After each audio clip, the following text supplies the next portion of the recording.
Sa awiting yan, napakaganda ng mensahe na mahal tayo ng Diyos. Tayo po hindi dapat mahalin ng Diyos, pero tayo kanyang minahal. Kaya yung pag-ibig ng Panginoon is unquestionable. Amen? Nais po buksan po natin ang ating Biblia sa Acts chapter 16. Acts chapter 16. Simulan po natin sa verse 25 hanggang 31. Babasahin ko po at sundan niyo po sa inyong Biblia. Tayo po ay magsitayo bilang paggalang sa salita ng Diyos. Igalang po natin ang salita ng Panginoon. Itong time na ito ay ukol natin sa pakikinig ng salita ng Panginoon. From verse 25 down to 31. Babasahin ko po ang sabi ng Bible, "And at midnight Paul and Silas prayed and sang praises unto God, and the prisoners heard them. And suddenly there was a great earthquake, so that the foundation of the prison were shaken. And immediately all the doors were opened, and everyone's bands were loose. And the keeper of the prison, awaking out of his sleep, and seeing the prison doors open, and he drew out his sword, and would have killed himself, supposing that the prisoners had been fled. But Paul cried with a loud voice, saying, Do thyself no harm, for we are all here. Then he called for a light, and he sprang in and came trembling, and fell down before Paul and Silas, and brought them out, and said, Sirs, what must I do to be saved? And they said, Believe on the Lord Jesus Christ, and thou shalt be saved in thine house. Dakilang Diyos, salamat po sa salita niyo na aming pinasa. Salamat sa awiting aming narinig na naghanda ng aming mga puso para makinig ng inyong salita. Patawad, Panginoon, sa aming mga pagkukulang at pagkasala. Bless niyo po ang mensaheng ito. Ang lingkod niyong gagamitin, wala po kaming ibang paraan o daan o purpose or objective, kundi itaas ang inyong banal na pangalan sapagkat kayo ang nagliligtas. Banal na Espiritu, gumawa po kayo sa aming mga puso, especially, Panginoon, sa aming mga kaibigan. Salamat sa mga nagpaunlak, na maaaring ito palang kauna-unahin nilang makadalo sa ganitong simbahan. Panginoon, huwag niyong papayagan na mayroon ditong hindi pa nakakatiyak na uuwi na walang katiyakan. Ito po ang aking dalangin sa pangalan ni Jesus. Amen. Thank you and be seated, please. Ngayong umaga ay sa binasa po natin, ito po ay kasaysayan ng panahon ni Apostol Pablo at si Silas ay nangangaral ng salita ng Diyos. At sila po ay inusig, kasukdulan, sila'y nabilanggo. Sila'y nabilanggo hindi dahilan sa sila'y gumawa ng krimen. Sila'y nabilanggo hindi dahilan na sila'y corrupt. Sila'y nabilanggo dahilan sa sila po ay nangangaral ng Ebanghelyo ng Panginoon. Isang bagay na kalulungkot ay maraming bansa. Isa sa bansa na wala kang makikitang naiibang simbahan ay ang Saudi Arabia. Lahat po yan ay mosque. Wala kang makikitang Protestant church, wala kang makikitang Baptist church, wala po. Pero ako'y nagpapasalamat sa Diyos na sa kapangyarihan ng Diyos ay mayroong mga taong malakas ang loob na ibahagi ang salita ng Panginoon underground. Pero yun ay nasa 4th floor. At itong si Pablo, sila'y naroon sa bilangguan. Sila'y nakatanikala. Nakabilanggo at may bantay bilanggo. Nang kabilin-bilinan sa bantay bilanggo, babantayan nyo yan sapagkat pag yan ay nakatakas, ang katumbas niya ay ang iyong buhay. At midnight, sabi ng Bible, ang Diyos nagpadala ng lindol. At pagkatapos ay humina ang pundasyon at nagiba. At pagkatapos nagising yung gwardya, ang ibig sabihin, tulog. Parang ibang mga Baptist, pag nasimbahan, tulog.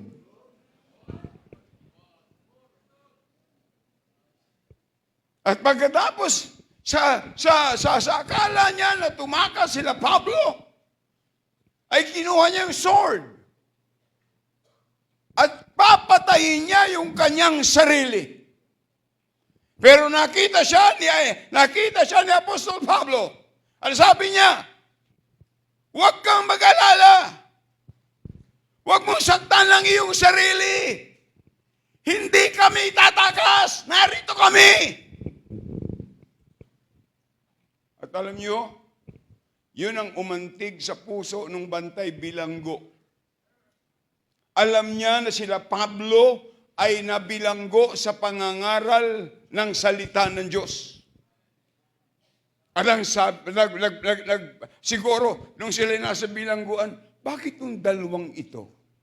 Nabilanggo na, saya-saya pa. Siguro kumakanta sila doon sa loob ng bilangguan, the Bible is that the book for me. I stand alone, the word of God, the Bible. Siguro kinakanta lang, si Jesus ang daan sa kalangitan. Siguro sabi nila, nabilanggo na, sasaya pa. Kaya dito po, meron din tayong ministry sa bilangguan. Pinapasok natin ang bilangguan para maipahayag ang salita ng Diyos. Pero sa lahat ng gawain, sabi ko sa mga preacher sa bilangguan, yan ang panalangin natin, huwag lumago yung ministry niyan. Pero maraming nakabilanggo. Doon sa loob ng bilangguan, marahil sila'y nangangaral. At narinig ng bantay bilanggo. Ano sabi ng bantay bilanggo? Sirs, what must I do to be saved? Ano ang gagawin ko para maligtas? Yung kaligtasan na pinag-uusapan po doon ay hindi kaligtasan para makataka sa bilangguan. Hindi po. Sapagkat kung mayroon man dapat ganun, si Pablo ang mag-iisip nun. Pero ang kaligtasan na iniisip po doon at ang hinihingi ng bantay bilanggo, papaano niya matiyak ang langit? Kaya ngayong umaga, nais ko pong dalhin mensahe. Maiksi lang po ito. You and I can be saved today.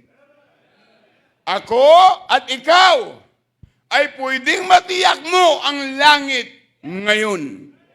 Yun po ang pinakamahalaga. Sabi ng Bible, prepare to meet thy God. Sabi ng Bible, for the wages of sin is death. 9:27 ng Hebrews, as it is appointed unto man once to die. But after this, the judgment. Lahat po tao, bilang tao, lahat po tayo'y mamatay. Pero ang isang malaking katanungan, after that, where are we going? Saan tayo patutungo? Ang eternidad magsisimula after we die. At dalawang lugar lang po ang pupuntahan ng tao. Pag hindi langit ay impyerno. Sa parang sabi ng Biblia, ito po, you and I, or I and you, can be saved today. Tatlong bagay. Number one, the simplicity of salvation. Simple lang po. Madali lang po. Hindi po relihiyon. Hindi namin kayo inimbitahan para bigyan kayo ng relihiyon. Hindi po. Hindi namin kayo inimbitahan para tanggapin nyo ang sinumang leaders. Hindi po yun. Walang relihiyon na pwedeng magdala sa iyo sa langit. Kaya ito'y napakasimple sapagkat hindi po tayo ang gumawa at hindi tayo ang gagawa. Dapat makita lang muna natin yung kondisyon natin. Kalagayan natin bilang tao. Sabi sa Roma 3:10, walang matuwid, wala kahit isa. Romans 3:23, ang lahat ay nagkasala nga at hindi nag-aabot sa kaluwalhatian ng Diyos. Sino po sa inyo ang hindi nagkakasala? O sino sa inyo hindi nagkakasala? Pakita sa ng kamay. Ako lang? Nagkakasala din ako eh. So, sa ating pagpakumbaba sa harapan ng Diyos, tinatanggap natin na tayo ay makasalanan. Alam nyo, kung hindi ka interesado sa mensaheng ito, dapat ngayon magkaroon ka ng interest. Sapagkat ang pinag-uusapan natin dito ay tungkol sa ating eternity. Sabi ng Bible, for all have sinned. At bilang makasalanan, sabi ng Bible, ay may hatol tayo. For the wages of sin is death. Yung death po doon, kamatayan, hindi utang. Ang kabayaran ng kasalanan ay kamatayan. Yung kamatayan po ay yung paghihiwalay. Nung inilagay ng Diyos si Adam and Eve sa Garden of Eden, may tagubilin ng Diyos. Lahat ng bungang kahoy niya inyong makakain maliban lamang sa isa na nagpapakilalang mabuti at masama kapag kayo kumain, tiyak na kayo'y mamamatay. Pumunta yung Diablo sa magitan ng ahas. Ang sabi ng Diablo kay Eva, ano ang sabi ng Diyos niyo? Ang sabi ng Diyos namin, lahat ng bungang kahoy na pwede namin makain maliban lang sa isa, nagpapakilala mabuti at masama at kapag kami kumain, kami tiyak na mamamatay. Baka binago po ni Eva, baka kami mamamatay, baka ako mamatay.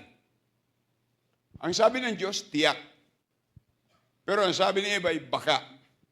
Kaya tao ang nagbabago ng salita ng Diyos. Wala tayong karapatang magbago ng salita ng Diyos.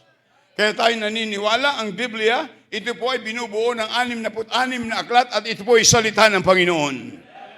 Kaya ito ang batayan ng ating pananampalataya, hindi simbahan, hindi relihiyon, kundi ang salita ng Diyos. All what the Bible says is always final. That's why the Bible is our authority. How do you know that you are going to heaven? My Bible tells me so. So nakita natin ang kondisyon ng tao. Kaya nga sabi ng Bible ay ang kabayaran ng kasalanan pagkahiwalay sa Diyos. Kaya ang tao pag namatay na hindi tiyak ng langit, hihiwalay siya sa Diyos at doon siya ibubulit sa impyerno. Yan ang sabi ng Bible. Mayroon pong impyerno. Pag binasa niyo ang Luke chapter 16, yung karanasan po ng mayaman at saka si Lazaro. Si Lazaro ay nasa langit at yung pong mayaman ay naroon sa impyerno. At nung siya naroon sa impyerno, siya ay sumisigaw, Amang Abraham, maawa ka sa akin.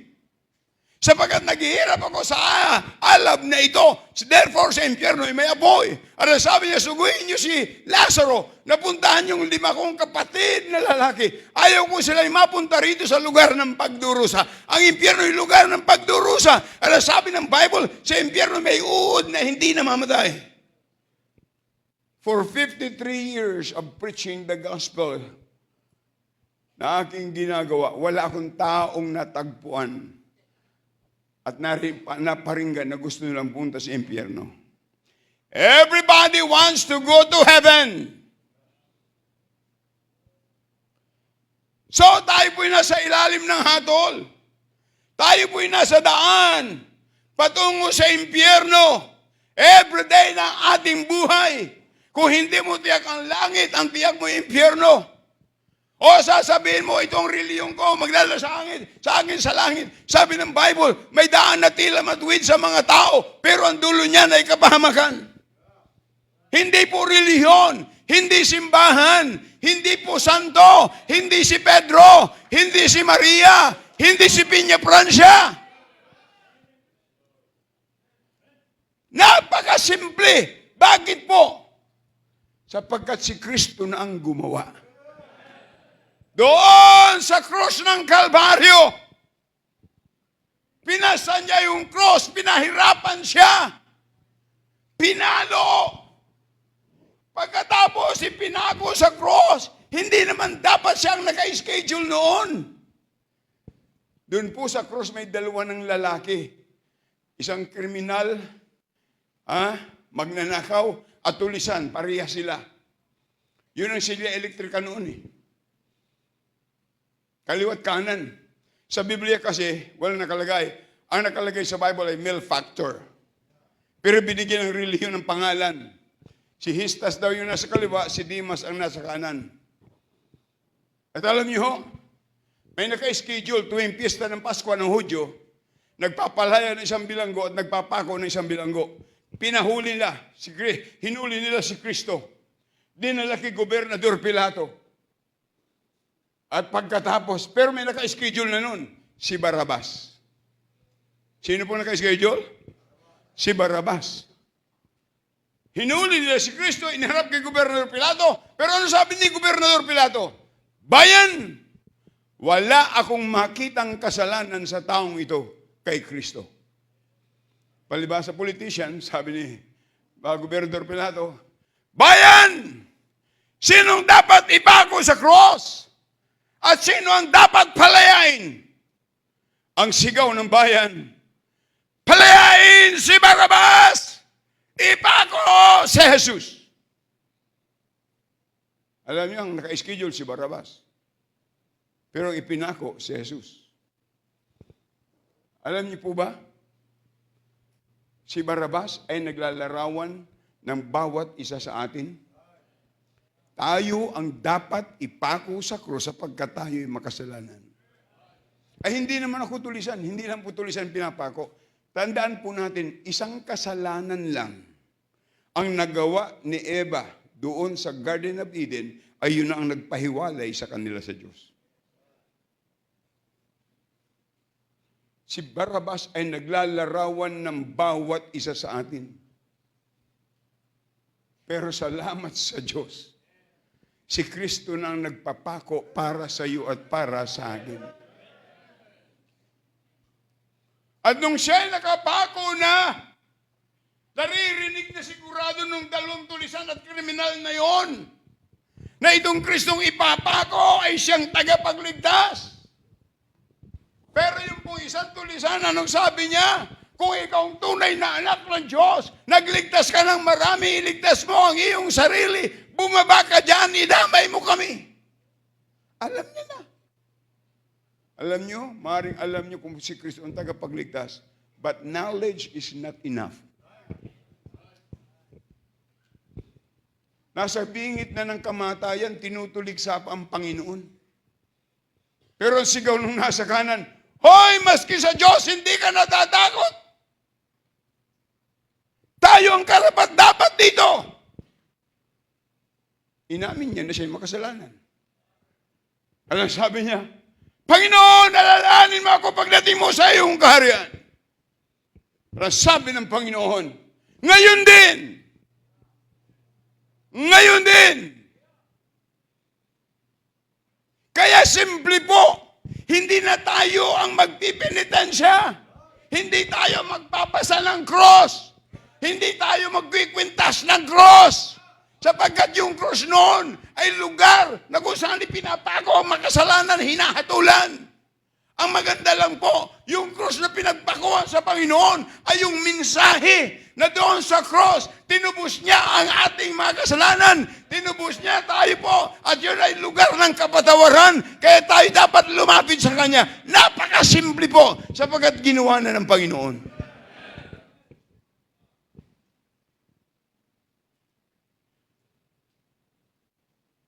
Sabi ng Bible, for the wages of sin is death, but the gift of God is eternal life. The simplicity of salvation. Pangalawa, the Savior for salvation. The Savior. Sabi ng Bible, ipinanganak sa bayan ni David ang isang tagapagligtas.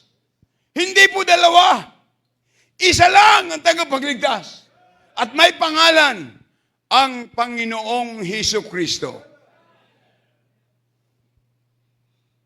Pag binasa niyo po sa Acts chapter 4 and verse 12.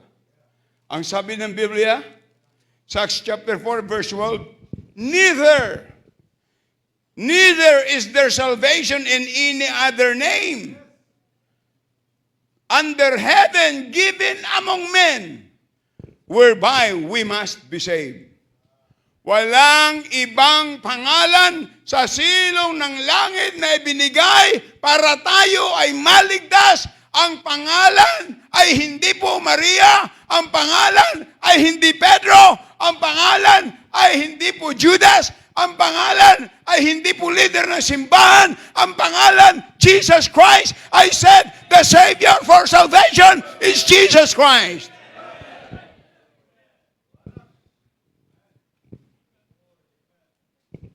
Walang ibang pangalan kundi ang Panginoon. Ipinanganak po siya. Siya po'y Diyos na hindi matanggap ng iba. Siya po'y Diyos na nagkatawang tao sa magitan ng kapanganakan ni Maria, virgin birth. Nagdala ng tao. Kaya sabi, at narito si Maria, nagdadalang tao. Hindi sinabing nagdadalang Diyos. Bago pa siya din nagdadalang tao, may Diyos na. At pasalamat tayo sa Diyos na siya'y nagkatawang tao para lamang tayo ay tubusin sa ating mga kasalanan. Ganun ka kamahal ng Diyos.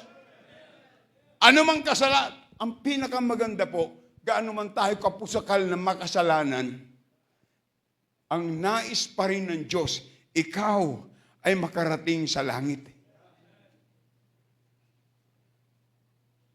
May kapatawaran pa rin sa iyo. Kaya siya na ang gumawa para sa atin. Hindi po namin sinasabing, umanib ka sa baptist para makarating sa langit. Kinakailangan kang mabinyagan para makarating sa langit. Saan yun sa Bible? Wala eh. Ang nakalagay sa Bible, believe on the Lord Jesus Christ. Kaya yung mensahe ni Paul, yan ang mensahe natin ngayon na hindi dapat baguhin ng tao. Hindi kinakailangan mag-speak in tongues. Hindi kailangan kayo magsasayaw para makarating sa langit. Just believe on the Lord Jesus Christ and thou shalt be saved. Ngayon makita nyo, may mga sinabing, we are Christians, so we are going as a Christian, born again. Akala mo yan? Saan yan sa Bible? Ang nakalagay sa Bible, believe on the Lord Jesus Christ. Anong sasampalatayan na natin? Yung ginawa ni Kristo sa krus ng Kalbaryo. Na siya'y namatay, inilibing, at nabuhay na maguli. Alam nyo, sa mga Kristiyano, ewan ko lang po kayo, pero every time I get out from my house, magbabiyahe ko, sa lahat ng iniisip ko, it refreshes my salvation. Ano mang mangyari, it refreshes my salvation. Dapat ma-refresh natin lagi. When did we get saved? When was that? Tinanggap mo ang Panginoon. The simplicity, the Savior for salvation. Walang ibang tagapagligtas. Mga kapatid, ang pangatlo, the surety of salvation. Yung katiyakan ng kaligtasan. Sabi ng Bible, believe on the Lord Jesus Christ. Yung salitang believe, hindi lang basta po maniwala. May action yun, iaakto mo yun, na sasabihin mo sa Kanya, na tinatanggap mo siya na sariling tagapagligtas.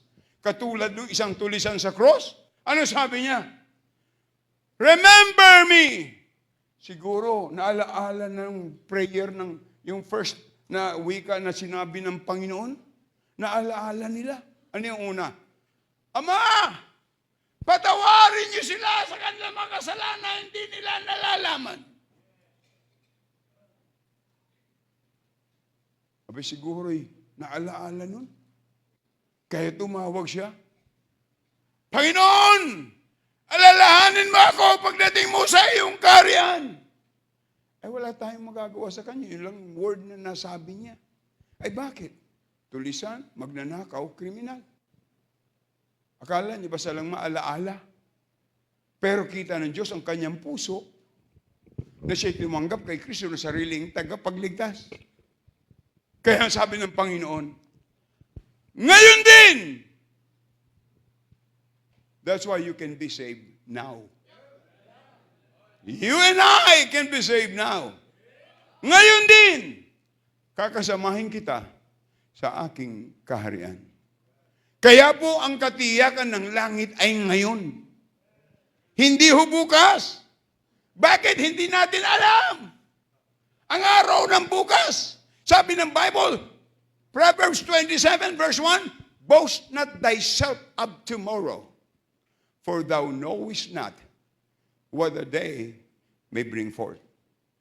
Isa pa ho, tingnan niyo sa James chapter 4.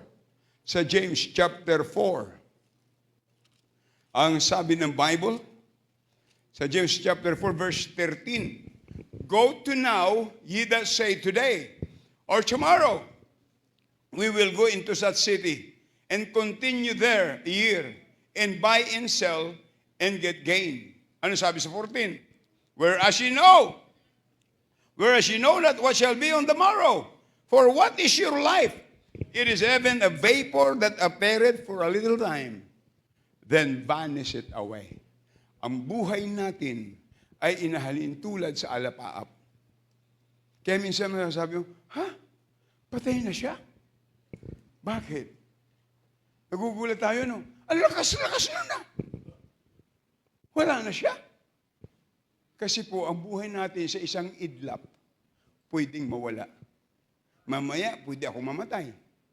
Maaari ikaw din ang sumunod. Pero ang tanong, saan patutungo ang iyong kaluluwa? Akalain niyo yan? Makasalanan tayo, mahal tayo ng Diyos. Ayaw niya tayo nang punta sa impyerno. Tingnan niyo, sa 1 Peter chapter 3, or 2 Peter chapter 3, and verse 9. Tingnan niyo, 2 Peter chapter 3, verse 9. The Lord is not slack concerning His promise, as some men count slackness, but is long-suffering to usward. Ano sabi niya?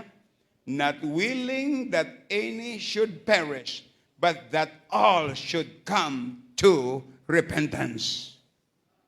Ayaw ng Panginoon tayo mapahamak sa impyerno, pero kailangan tayo ay magsisi ng kasalanan, tanggapin natin siya na sariling tagapagligtas. Yan sabi ng Bible. Sigurado po yun tayo papatawarin. Okay, 1 John chapter 5. Maganda po mabasa nyo. Opo, consistent po yan. 1 John chapter 5. And verse 11, mula sa verse 11. Ayan po. Ang sabi ng Bible, and this is the record. Ayun, naka-record. And this is the record that God hath given to us what? Eternal life. Sino may eternal life? Yung tumanggap. And this life is in His Son. Ating buhay na walang hanggan? Kay Kristo. Hindi kay Maria. Hindi sa simbahan. Kundi kay Kristo.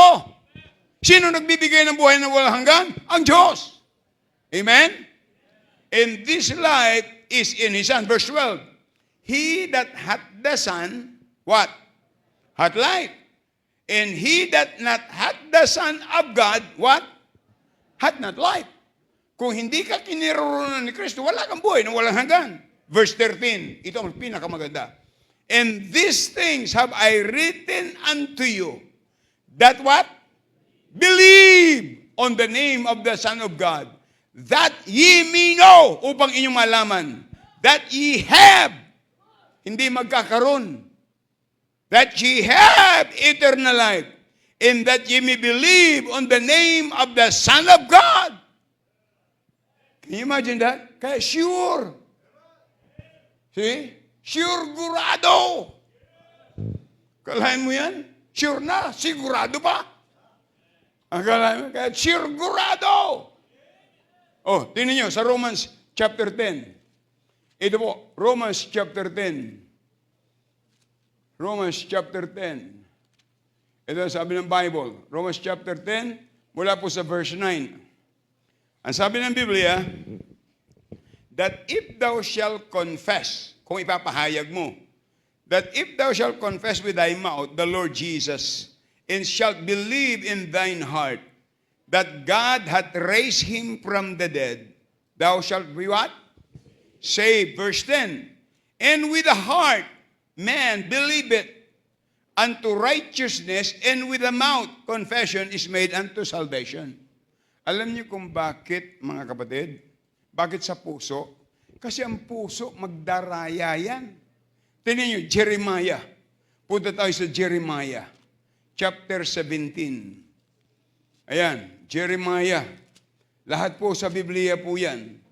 Verse 9. Ano sabi sa verse 9? Jeremiah 17, verse 9. The heart is deceitful above all things, and desperately what? Wicked. Who can know? Sino nakakaalam yan? Ang sagot sa verse 10. I, the Lord, search the heart. I try the reins, even it to give every man according to his ways and according to the fruit of his doing. I, the Lord, ang Diyos ang nakakaalam. Kaya pag sinabi mong, ikaw ay sumampalataya sa Kanya, dapat yung totoo. Paano tayo sasampalataya? Tatawag sa Romans 10:13. Nakalagay po doon, whosoever shall call upon the name of the Lord shall be saved.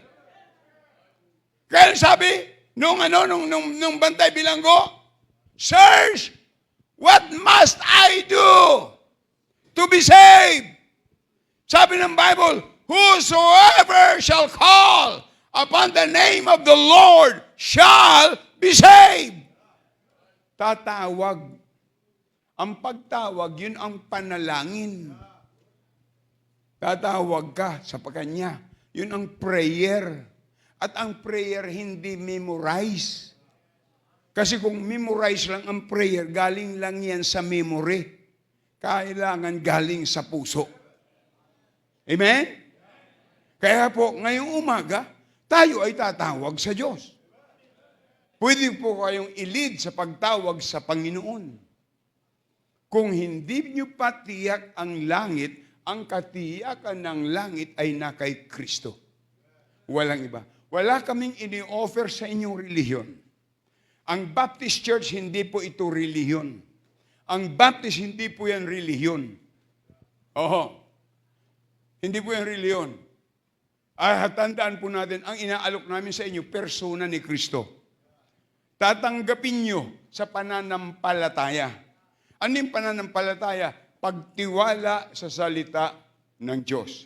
Ako po yung pastor ng church ito, Pastor Ed Laurena. Siguro iniwala kayo na ako si pastor, nagtiwala kayo sa aking salita. Pwede ako magsinungaling, pwede ako magsinungaling. Pero ang Diyos hindi pwede magsinungaling.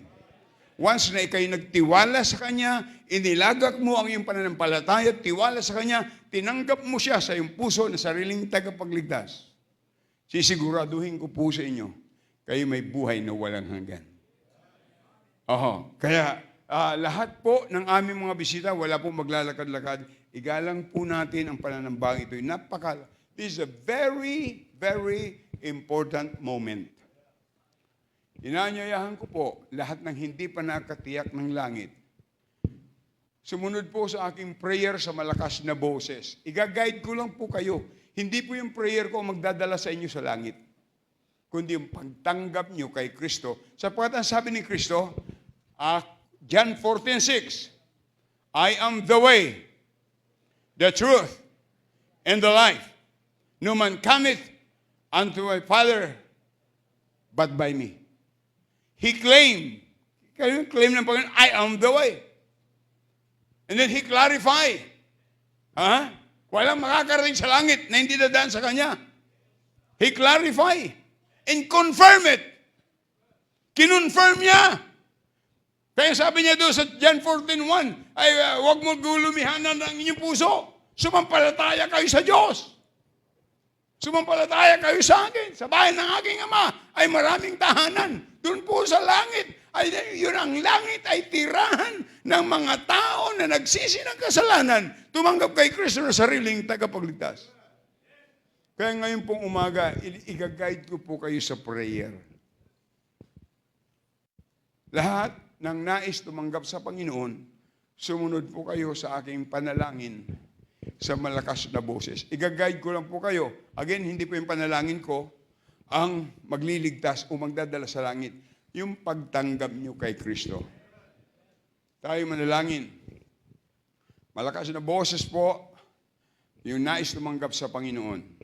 Dakilang Diyos, salamat po sa inyong salita na aking narinig.